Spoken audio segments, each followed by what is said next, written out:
పచ్చి ఉల్లిపాయ ముక్కలతోటి చాలా టేస్టీగా ఉంటుంది కదండి.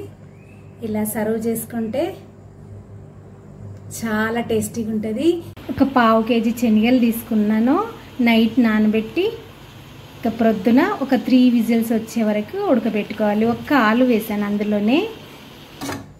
శనగలు అయితే ఉడకాయి 3 విజిల్స్కి. ప్రాసెస్ స్టార్ట్ చేద్దాం.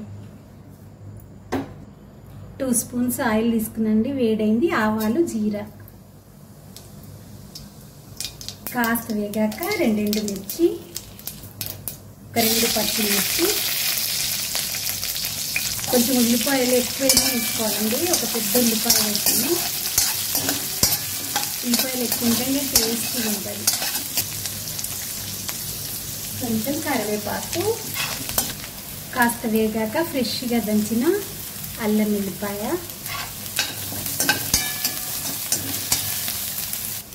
కాస్త పసుపు, ఒక 1/2 టీ స్పూన్ కారము, 1/2 టీ స్పూన్ సాల్ట్. కాస్త వేగనివ్వాలి పోపు. కొంచెం కారం వేగితే సరిపోతుంది.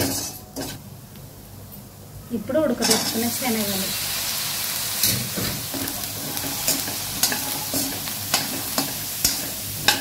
ఇంకా పిల్లలు ఇష్టంగా తినాలంటే కాస్త చింతపండు రసం, ఒక చిటికెడు షుగర్, చాట్ మసాలా వేస్తే పిల్లలైతే చాలా బాగా ఎంజాయ్ చేస్తారు.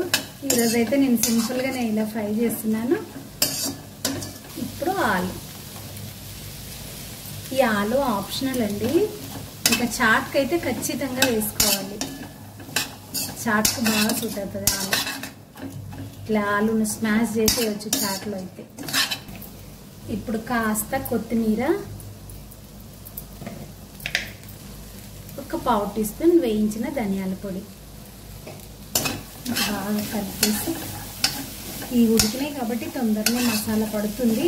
అయినా కానీ కొంచెం మనం వాటర్ కలుద్దాం, లైట్గా వాటర్ కలిపితే మసాలా అంతా శనగలకు బట్టి టేస్ట్ బాగుంటుంది. చాలా కొంచెం వాటర్ చిలకరించాలి. ఇప్పుడైతే సర్వ్ చేసుకుందాం.